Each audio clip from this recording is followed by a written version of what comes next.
Good morning class. Let's try chemistry.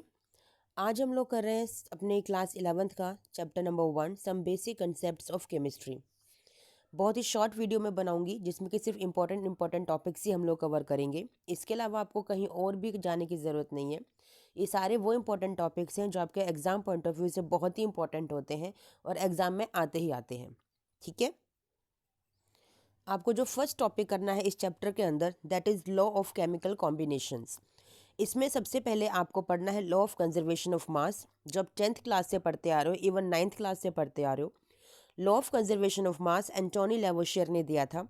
इन्होंने कहा था कि कोई भी अगर केमिकल रिएक्शन है तो उस केमिकल रिएक्शंस के left hand side and right hand side पे जितने भी नंबर ऑफ एटम्स होते हैं उन सभी नंबर ऑफ एटम्स के जो सेम टाइप ऑफ एटम्स हैं उनके नंबर सेम होने चाहिए।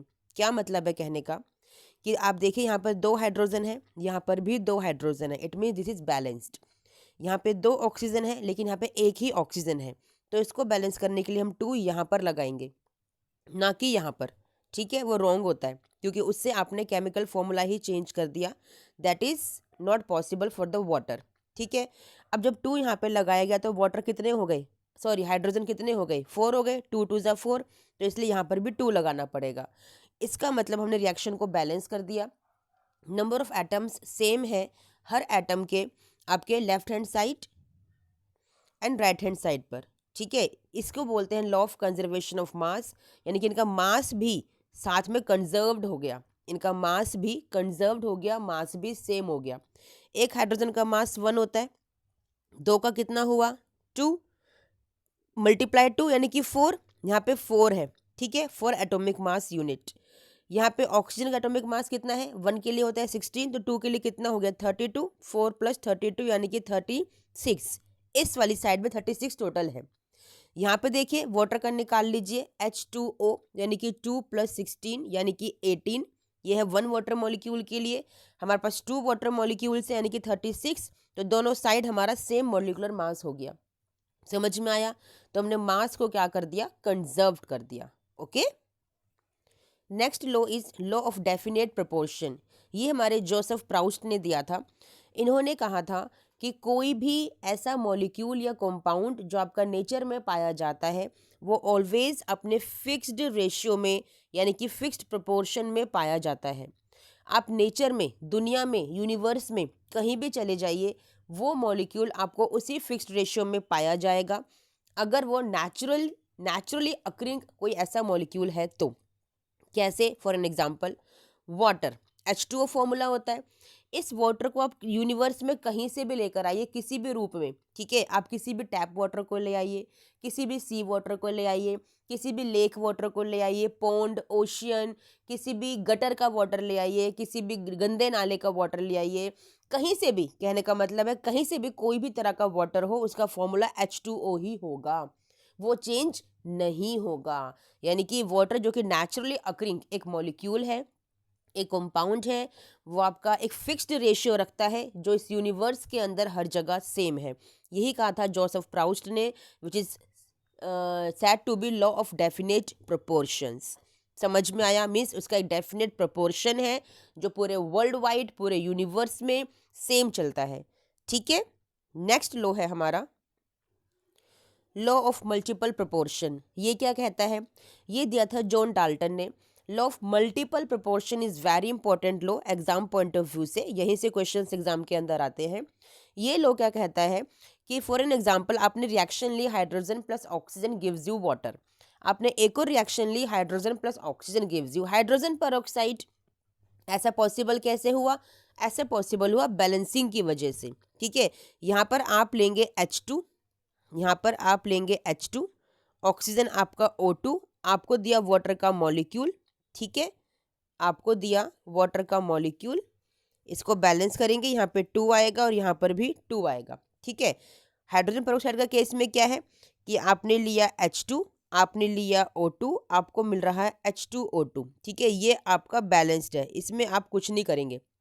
H2 है, O2 है और H2O2 है। ठीक है, यानी कि 2 हाइड्रोजन के मॉलिक्यूल होने से आपका वाटर का फॉर्मेशन हुआ और आपके 1 मॉलिक्यूल होने से यहाँ पे H2O2 हाइड्रोजन पेरोक्साइड का फॉर्मेशन हुआ। डिफरेंट, बिल्कुल टोटली डिफरेंट है। ठीक है, चलिए बने दोनों किससे हैं? हाइड्रोजन से और ऑक्सीजन से ही दोनों के दोनों बने हैं।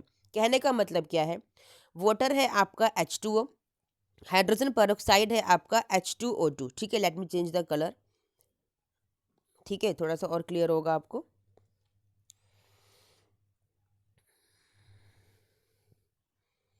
ठीक है, H2O एंड H2O2।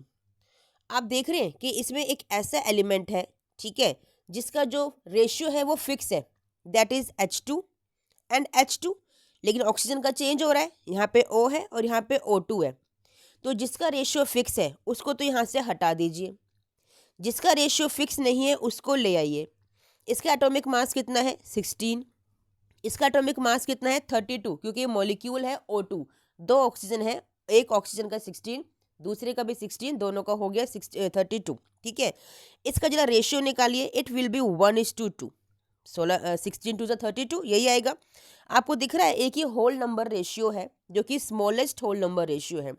तो जॉन डाल्टन ने यही कहा था अपने लॉ ऑफ मल्टीपल प्रोपोर्शन में कि ऐसे दो मॉलिक्यूल जिनके नंबर ऑफ एलिमेंट यानी कि टाइप ऑफ एलिमेंट सेम है, टाइप ऑफ एलिमेंट सेम है, हाइड्रोजन है ऑक्सीजन है, हाइड्रोजन है ऑक्सीजन है। सेकंड कंडीशन, उन दोनों एलिमेंट्स में से एक एलिमेंट का रेशियो फिक्स होना चाहिए, जो कि फिक्स है। एक एलिमेंट का रेशियो फिक्स होना चाहिए, दैट इज फिक्स। और जो दूसरा एलिमेंट है उसका जो रेशियो आएगा उनके मोलिकुलर मास का, that should be in a whole number ratio and that should be the smallest one.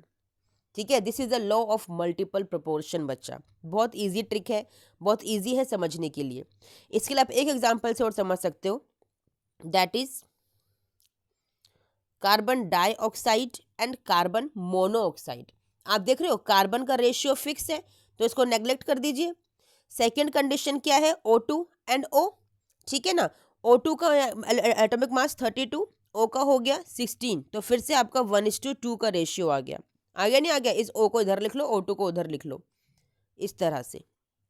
ठीक है बच्चा, इट इज द 1:2 रेशियो आ गया, the smallest whole number ratio. ठीक है, इस तरह के एलिमेंट्स यानी कि इस तरह के मॉलिक्यूल्स आपको लेने हैं जिनमें टाइप ऑफ एलिमेंट दोनों के दोनों सेम होने चाहिए। Got it? चलिए, नेक्स्ट लो है आपका एवोगैड्रो लो। ऑब्वियसली नाम से पता चल रहा है एवोगैड्रो ने इसको दिया था। इन्होंने क्या कहा था कि जो आपकी रिएक्शन है, ठीक है, उनमें जितनी भी equal volumes of all gases होंगी at the same temperature and pressure, that should contain equal number of molecules. कहने का क्या मतलब है कि आपने कोई रिएक्शन ली है जिसमें नंबर ऑफ गैसेज हैं आपकी प्रेजेंट, तो उनके जो इक्वल वॉल्यूम्स होंगे ना गैसेज के, उसकी कंडीशन होनी चाहिए वॉल्यूम इक्वल। कैसे होगा गैसेज का? जब टेम्परेचर एंड प्रेशर आपका सेम होगा। ठीक है, तो क्या होगा? वो कंटेन करेंगे इक्वल नंबर ऑफ मॉलिक्यूल्स। किस कंडीशन पे? Temperature and pressure should be constant. Understood? बस एवोगैड्रो यही कहता है। इंपॉर्टेंट नहीं है एग्जाम पॉइंट ऑफ व्यू से, इंपॉर्टेंट है आपका law of multiple proportion. Okay, इसके बाद है एटॉमिक मास, मॉलिक्यूलर मास। ये बच्चों वाली चीज़ें हैं आप लोगों के लिए। एटॉमिक मास किसी भी एटम का अपना एक मास होता है। मॉलिक्यूलर मास एक पूरे मॉलिक्यूल के जितने भी एटम्स होते हैं उन सब के एटॉमिक मास को आप ऐड कर देते हो तो एक मॉलिक्यूलर मास निकल के आ जाता है। एवरेज एटॉमिक मास क्या होता है? जितने भी आपको आइसोटोप्स गिवन होते हैं, फॉर एन एग्जांपल कार्बन के आपको आइसोटोप्स गिवन है और उनकी रिलेटिव एबिडेंस यानी कि परसेंटेज गिवन है, नेचर में कितने परसेंट में वो मिलते हैं। ठीक है, और उन सब का एटॉमिक मास ये रहा, तो इसका एवरेज एटॉमिक मास कैसे निकालेंगे आप? इन सब की जो नेचुरल एविडेंस की परसेंटेज है ना, इसकी 98 है, तो ये 98% यानी कि 98/100, इसको मल्टीप्लाई कर दीजिए इसके एटॉमिक मास से। ये किसका है? कार्बन 12 के लिए। इसको प्लस कर दीजिए कार्बन 13 की natural evidence, that is 1/100 percentage है उसकी, मल्टीप्लाई कर दीजिए उसके एटॉमिक मास से। Then plus for the carbon 14 it is 2 × 10⁻10/100 into 14। ये सारा जब आप सॉल्व कर लोगे ना तो ये आ जाएगा आपका average atomic mass for the carbon only. इसके 3 आइसोटोप्स होते हैं ना, उन तीनों के तीनों आइसोटोप्स की जो एवरेज एटॉमिक मास है जो नेचर में आपको मिलता है, स्पेशली आपकी पीरियोडिक टेबल के अंदर लिखा होता है, दैट इज C6 एंड 12। तो ये जो आंसर सॉल्व करोगे ना, ये 12 अप्रोक्सीमेट आपका आंसर आएगा, बिकॉज नेचुरल एविडेंस में जो आपका ये कार्बन 12 है ना, 98% मिलता है। तो एवरेज एटॉमिक मास जब निकालोगे तो इसी का ही आंसर आपको मिलेगा। समझ में आया कैसे निकालते हैं एवरेज एटॉमिक मास? चलिए, now mole concept. Mole concept क्या होता है? जब हम किसी एक 1 मोल के लिए, ठीक है, हम लोग निकालते हैं कि कितने नंबर ऑफ एटम्स या कितने नंबर ऑफ पार्टिकल्स प्रेजेंट है, that is your mole concept, या फिर 1 नंबर ऑफ मोल कहलाता है। फॉर एन एग्जाम्पल, आपको निकालना है वाटर में, ठीक है, आपको 1 नंबर ऑफ मोल यहाँ पे दे रखा है वाटर मॉलिक्यूल के। आपसे पूछा है कितने नंबर ऑफ एटम्स प्रेजेंट है इसके अंदर, या कितने नंबर ऑफ पार्टिकल्स प्रेजेंट है इसके अंदर। तो that will be equal to 6.022 multiplied 10⁻23। बस हर क्वेश्चन का आंसर यही है। वाटर में पूछे, ऑक्सीजन में पूछे, नाइट्रोजन में पूछे, आपके H2SO4 में पूछे, किसी में भी पूछे, यानी कि एक पूरा का पूरा मॉलिक्यूल ऐसा आपके पास होना चाहिए। एटम भी चलेगा, एक हाइड्रोजन में पूछा है, ठीक है, एक क्लोरीन में पूछा है, एक सोडियम में पूछा है, सब में, यानी कि एक जो एक एंटिटी होती है, एक जो यूनिट होती है, उसमें कितने नंबर ऑफ एटम्स या पार्टिकल्स प्रेजेंट होते हैं, दैट इज 6.022 मल्टीप्लाइड 10⁻23। बस यही आपका एक मोल कॉन्सेप्ट है, जिसे बच्चों को समझ में नहीं आता। ये बहुत शॉर्ट ट्रिक से मैंने इजी मेथड से आपको बताया है कि what is the mole concept. Okay, now very important question of this chapter, that is empirical formula. मैं इस न्यूमेरिकल से आपको समझाऊंगी एम्पेरिकल फॉर्मूला कैसे निकालते हैं, उसके बाद मॉलिक्यूलर फॉर्मूला बड़े आराम से निकाल लोगे, ठीक है। आपको देखिए एक कंपाउंड दे रखा है, वो कंपाउंड बना हुआ है हाइड्रोजन, कार्बन एंड क्लोरीन से, ठीक है, और इन सबकी ना एक परसेंटेज आपको दे रखी है। अब आपको पता है टोटल परसेंटेज किसी भी कंपाउंड की कितनी होगी, 100% होगी। इस 100% को डिवाइड किया हुआ है 4.07, 24.27 एंड 71.65, तीनों को ऐड करोगे तो आपका 100 आ जाएगा। यानी कि 100% का मतलब है 100 ग्राम, यानी कि 100 ग्राम के अंदर आपको इतना ग्राम दे रखा है हाइड्रोजन, इतना ग्राम दे रखा है कार्बन, और इतना ग्राम दे रखा है आपको क्लोरीन, ठीक है। तो चलिए हमें इनके ग्राम्स मिल गए। हाइड्रोजन हमारे पास प्रेजेंट है 4.07 ग्राम, ठीक है, आपके कंपाउंड जो कि 100 ग्राम का कंपाउंड है उसके अंदर। कार्बन है आपका 24.27 ग्राम एंड क्लोरीन है आपका 71.65 ग्राम, ठीक है। इतना हमें ग्राम मिल गया। जब ग्राम मिल गया तो नंबर ऑफ मोल्स निकाल लीजिए इन सभी के। नंबर ऑफ मोल्स के लिए आपको पता है formula, given mass upon molar mass, ठीक है। सबसे पहले निकाल लीजिए हाइड्रोजन के लिए। गिवन मास आपके पास कितना है 4.07, मोलर मास कितना होता है हाइड्रोजन का 1 होता है। तो सॉल्व करेंगे it will be 4.04 approximate. Number of moles निकाल लीजिए कार्बन के लिए, दैट इज 24.27/12। सॉल्व करेंगे अप्रोक्सीमेट आ जाएगा 2.021। नंबर ऑफ मोल्स निकाल लीजिए क्लोरीन के लिए, 71.65 अपॉन में 35.5, तो वो अप्रोक्सीमेट आ जाएगा 2.021। इसके बाद क्या करना है, ये था सेकंड स्टेप। फर्स्ट स्टेप क्या था, आपको गिवन मास निकालना था इनके परसेंटेज के अंदर से, हमने निकाल लिया। सेकंड स्टेप था हमारा कि इनको इनके नंबर ऑफ मोल्स निकालने थे, वो हमने निकाल लिया। थर्ड स्टेप किया है कि आपके जो ये नंबर ऑफ मोल्स आए हैं ना सारे के सारे, इनको एक रेशियो में लिख लीजिए इस तरह से 4.04, ठीक है, रेशियो 2.021, ठीक है, रेशियो 2.021, ठीक है। नेक्स्ट स्टेप किया है जो स्मॉलेस्ट यहाँ पे रेशियो है, जो स्मॉलेस्ट नंबर है उससे सबको डिवाइड कर दीजिए। तो स्मॉलेस्ट नंबर कौन सा है 2.021, ठीक है, सबको इससे डिवाइड कर दीजिए, ठीक है। बहुत शॉर्ट ट्रिक है बेटा, ये डिवाइड करके आंसर निकालिए। ये अप्रोक्सीमेट 2 आएगा, ये आएगा 1 और ये आएगा 1। समझ में आ गया। ये 2 किसके लिए था, हाइड्रोजन के लिए। 1 किसके लिए था, कार्बन के लिए। 1 किसके लिए था, कार्बन के लिए। तो आपका ये एम्पेरिकल फॉर्मूला आ गया, that is sorry it's a chlorine, ठीक है, दैट इज CHCl। ये है आपका empirical formula. This is the empirical formula class. कितना इजी मेथड था एम्पेरिकल फॉर्मूला निकालने का, कोई इफ एंड बट नहीं, कुछ नहीं, इतना मुश्किल कुछ भी नहीं है इसके अंदर, ठीक है। आपका एम्पेरिकल फॉर्मूला आ गया। अब आपने क्वेश्चन में नोटिस किया कि आपको एक चीज़ और गिवन है, दैट इज मोलर मास, किसका, कंपाउंड का। ये क्यों दिया है, क्योंकि अब आपको इसके बाद निकालना है मॉलिक्यूलर फॉर्मूला। वो कैसे निकालोगे, मॉलिक्यूलर फॉर्मूला निकालने के लिए आपको ना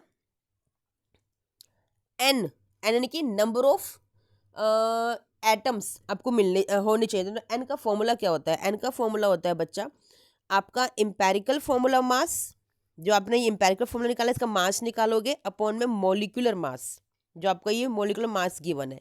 ठीक है, मैं एक बार दिखा देती हूँ आपको। ठीक है बच्चा, ये रहा आपका आंसर एन निकालने के लिए, that is molar mass upon में एम्पेरिकल फॉर्मूला। शायद मैंने उल्टा बोल दिया, सॉरी बच्चा।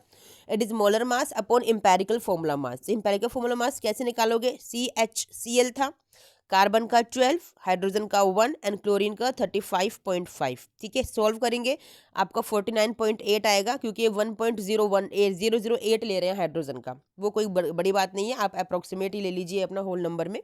ठीक है, जब इसे डिवाइड करोगे तो आपका आंसर ट्वाइस आएगा, यानी कि इस CHCl में आपको 2 मल्टीप्लाई करना है, तो क्या आ जाएगा आपका मॉलिक्यूलर फॉर्मूला? तो that is C2H2Cl2। This is your molecular formula. समझ में आया बच्चा? Okay, 1 second, it is C2H4Cl2। How, कुछ गड़बड़ की हमने ऊपर क्या? वेट बच्चा, लगता है कुछ मिस्टेक हो गई।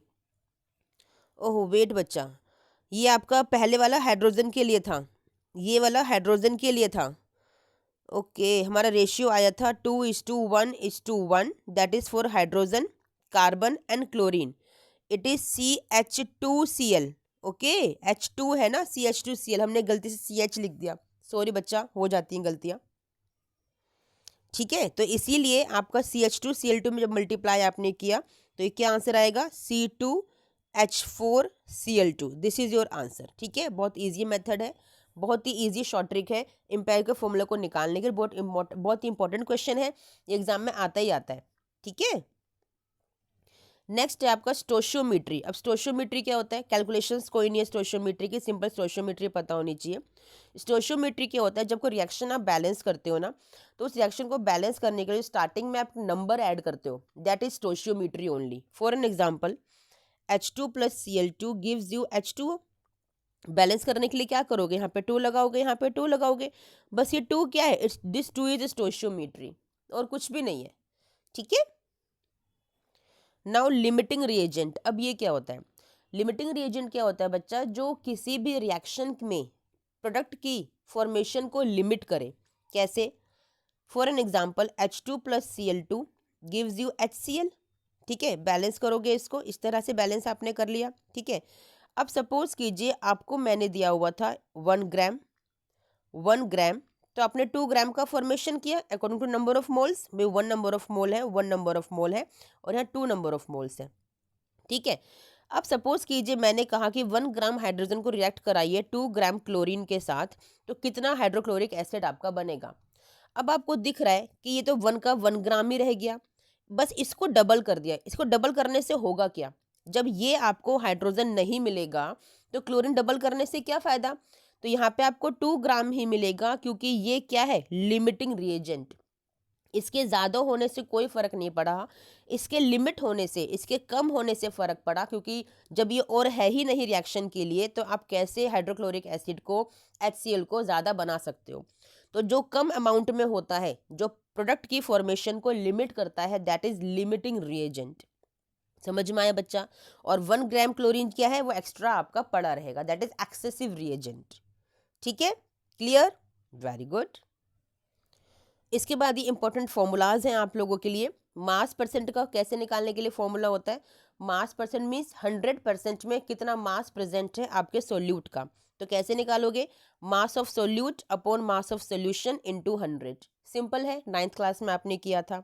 ठीक है, मोल फ्रैक्शन कैसे निकालोगे? मोल फ्रैक्शन के लिए फॉर्मूला होता है कि सपोज कीजिए आपको नंबर ऑफ मोल्स निकालने हैं सोल्यूट ए के, तो क्या करोगे? Number of moles of solute A upon number of moles of the solution. Complete solution के कितने नंबर ऑफ मोल्स हैं, और नंबर ऑफ मोल्स निकालने के लिए फॉर्मूला मैंने आपको अभी बताया था, that is given mass upon molar mass.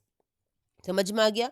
अगर आप नंबर ऑफ मोल्स निकाल रहे हो ए वाले सोल्यूट के लिए, तो mass of solute A upon molecular mass of solute A.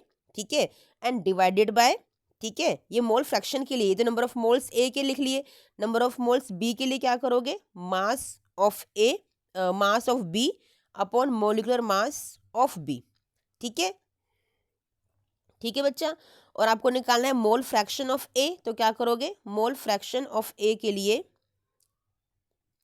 Mole fraction of ए के लिए आप क्या करोगे, number of moles of A upon number of moles A of A plus number of moles of B. ठीक है, तो Na की जगह ये पूरा लिखोगे, फिर Na की जगह ये पूरा लिखोगे और Nb की जगह ये पूरा लिखोगे। इस तरह से हम लोग निकालते हैं। ठीक है, और अगर number of moles of B निकालने हो तो ऊपर आ जाएगा number of moles of B और upon number of moles of A plus number of moles of B. समझ में आ गया? अगर यहाँ बी है तो यहाँ पे बी, अगर यहाँ ए है तो यहाँ पर ए। क्लियर? इजी फॉर्मूला है। ठीक है, now the most important formula of this chapter, molarity. क्या होती है मोलैरिटी? कि 1 लीटर में जो वॉल्यूम है सोल्यूशन का, उस 1 लीटर में कितने number of moles of solute present है, यानी कि number of moles of solute divided by volume of solutions in litres. ये कंडीशन है कि लीटर में ही निकालना है। अगर मिलीलीटर में होगा तो ऊपर मल्टीप्लाई कर दोगे 1000 से। ठीक है बच्चा, okay. Number of moles of solute का फॉर्मूला मैंने कई बार बताया है, given mass upon molar mass. ठीक है, इसे हम डिनोट करते हैं कैपिटल एम से। यूनिट क्या होती है, नंबर ऑफ मोल्स की यूनिट क्या होगी, मोल्स, और नीचे लीटर है तो इट्स अ मोल पर litre. Understood? Very easy again. ठीक है, मास परसेंटेज की यूनिट क्या होगी भाई, परसेंटेज वाली लिखा जाएगा, कोई यूनिट तो होती नहीं है, बस परसेंटेज का जो सिंबल है वो आ जाएगा। मोल फ्रैक्शन की यूनिट क्या होगी, that is unit less quantity. कैसे? क्योंकि ऊपर भी नंबर ऑफ मोल्स है, नीचे भी नंबर ऑफ मोल्स है, तो cancel out, number of moles की कोई भी यूनिट नहीं होती। समझ में आया? नाउ मोलैलिटी, ये भी इंपॉर्टेंट है। मोलैलिटी क्या होती है, number of moles of solute upon mass of solvent in kilogram. ये किलोग्राम में लेना कि 1 किलोग्राम में, 1 किलोग्राम सॉल्वेंट में कितने number of moles of solute आपके प्रेजेंट है, दैट इज मोलैलिटी। ठीक है, इसे डिनोट करते हैं स्मॉल m से। इसकी यूनिट क्या होगी, ऊपर मोल्स है और नीचे है किलोग्राम, तो इट इज मोल पर किलोग्राम। अंडरस्टूड बच्चा? This chapter is covered only in 22 minutes. इससे ज़्यादा का चैप्टर नहीं है, इससे लंबा चैप्टर नहीं है। बस वो करिए जो आपके लिए इंपॉर्टेंट है, फालतू की चीज़ें आपको नहीं करनी है। ठीक है बच्चा, चलिए मिलते हैं नेक्स्ट वीडियो में। Till then thank you, bye.